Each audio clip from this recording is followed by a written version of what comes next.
তো এই 2-3 সেকেন্ডের ভূমিকম্প মানুষ তখন ভয় পেয়ে যায়, হায় হায় এই বুঝি আমার জীবনটা হারিয়ে ফেললাম।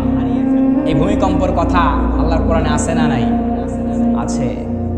আমার ভাইয়েরা, এই 10 মিনিট না 5 মিনিট না, মাত্র 5 সেকেন্ড 10 সেকেন্ড ভূমিকম্প শুরু হইলে মানুষের উতাল পাতাল শুরু হয়ে যায়।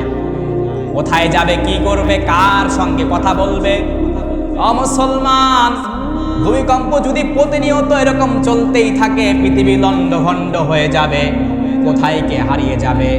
মা তার সন্তানকে চিনবে না, সন্তান তার মাকে চিনবে না। সবাই বলবে ইয়া নাফসি ইয়া নাফসি। সবাই নিজে বাঁচার জন্য চেষ্টা করবে। মুসলমান, এই যে ভূমিকম্প, কিয়ামত যখন শুরু হবে, সর্বপ্রথম এই ভূমিকম্প দিয়ে শুরু হবে। আমার ভাইয়েরা, মাত্র 5 সেকেন্ডের ভূমিকম্প হলে মানুষের ঈমান কতটুকু কিন্তু বোঝা যায় কি যায় না। আমরা মানুষ কেমন অকৃতজ্ঞ জানেন?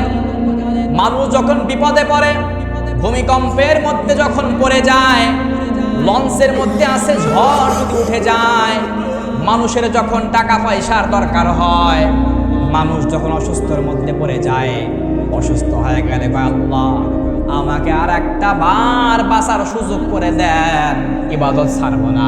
ইবাদত যখন করার সুযোগ পায় গেল, অসুস্থতা আল্লাহ পাক সুস্থতা দান করলেন, সুস্থ হয়ে আর আল্লাহর দরবারে সেজদা করে না। এমন মুনাফিক আমাদের মধ্যে আছে না নাই?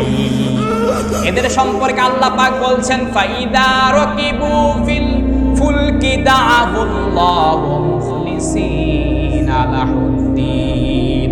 কোন আল্লাহু আকবার। ফাইদা রাকিবু ফিল ফুলকি দা'আবুল্লাহু মুখলিসিনা লাহুদ্দিন। আল্লাহ পাক বলেন, আমার কিছু অকৃতজ্ঞ এমন বান্দা আছে যারা বিপদে পড়লে আমাকে ডাকে, বিপদে পড়লে আল্লাহকে স্মরণ করে, বিপদ যখন কেটে যায় আল্লাহকে ভুলে যায়, আবার শিরিকের মধ্যে লিপ্ত হয়ে যায়। কথা বলেন ঠিক কিনা?